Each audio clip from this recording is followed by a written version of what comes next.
આજે નવા વર્ષમાં લાભ પંચમમાં મગફળીનું મુહૂર્ત કરવામાં આવ્યું છે અને ટોકન સિસ્ટમ ચાલુ કરાવી 100 થી 200 વાણ સોયાબીનના 200 વાણ મગફળીના મંગાવી અને અન્ય એજન્સી રૂટીન પ્રમાણે ખેડૂતો લઈને આવ્યા છે એની હરાજી ચાલુ કરી દીધેલી છે અને બપોર સુધીમાં બધા માલની હરાજી થઈ અને વેપારીઓનો માલ પલળે નહીં એવી પૂરી તકેદારી રાખી અને આનો નિકાલ કરવામાં આવશે।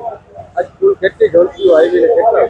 થી 32 જણસીઓ રાજકોટ યાર્ડમાં આવતી હોય 32 જણસી મંગાવવામાં આવી છે અને બધી ઉતારી અને એની હરાજી ચાલુ કરી દેવાની છે। ખાસ કરીને આજના ભાવ કેવા રહ્યા મુહૂર્તના? 1152 રૂપિયા ભાવ આવ્યો છે અને હજી ભાવ જેમ જેમ હરાજી ચાલુ થાય એમ વધારો થાય એવી અપેક્ષા। ખેડૂતોને શું સલાહ દેજો? હવામાન ખરાબ છે, આવા હવામાન વિભાગમાં ખેડૂતોને હું વિનંતી કરું છું કે માલ સુરક્ષિત રીતે ખળામાં તાલપત્રીથી ઢાંકી અથવા તો તૈયાર હોય તો વાહન ભરી અને તાલપત્રી ઢાંકી જેમ તમારો વારો આવે એમ યાર્ડે લઈને આવવાની મારી સલાહ છે।